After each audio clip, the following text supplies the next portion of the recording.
In Northeast Asia, 5 of the world's biggest military spending nations face each other across the South China Sea.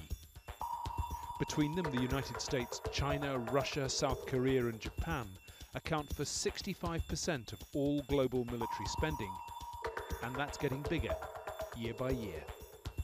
The Asian seas are a potential flashpoint. Major powers like Japan, South Korea and China have been investing a great deal in naval power. Over the past decade, China has increased its military spending by between 10 and 20% every year. It now has the second biggest military budget in the world. For the first time in centuries, China has both a strategic imperative to develop its maritime capabilities and maritime area defenses, and also the ability to do so. Beijing has long argued that it's simply playing catch-up. If we increase the military expenditure at a common speed, our military forces will always fall behind others and cannot fulfill their mission of defending the country. But Washington has interpreted this as a serious bid for dominance in the region. Some in America think that there is something to fear in a rising China. Not least because Beijing is spending heavily to build a navy with blue water capacity that would allow it to rule these waves. There's a broader Chinese goal of creating the conditions under which all actors in the region will feel obliged to think, what will Beijing think of this? How would Beijing react to this? To counter the perceived threat of China rising, all its regional rivals are now locked into spiraling naval spending.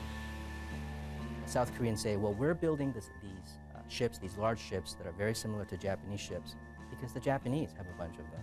The Japanese say, well, we're building all these capabilities because look at the Chinese, they're building a bunch of them. But the most dangerous aspect of this new arms race is happening far below the public radar. The seas of Northeast Asia are patrolled by rapidly increasing submarine forces from at least 10 countries. Many of them still struggling with the poisoned legacy of past wars. There is only one China. Taiwan is part of China. And some of the most potentially explosive, unresolved disputes on the planet.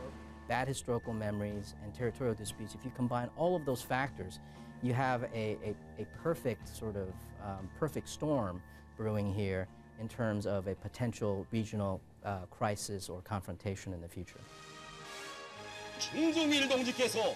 The row between North and South Korea over the torpedo attack on one of South Korea's ships inexorably dragged its superpower sponsor into the dispute. We are viewing this as an unnecessary response. While Japan's interception of a Chinese fishing boat in the disputed waters of the South China Sea, we will defend our sovereignty.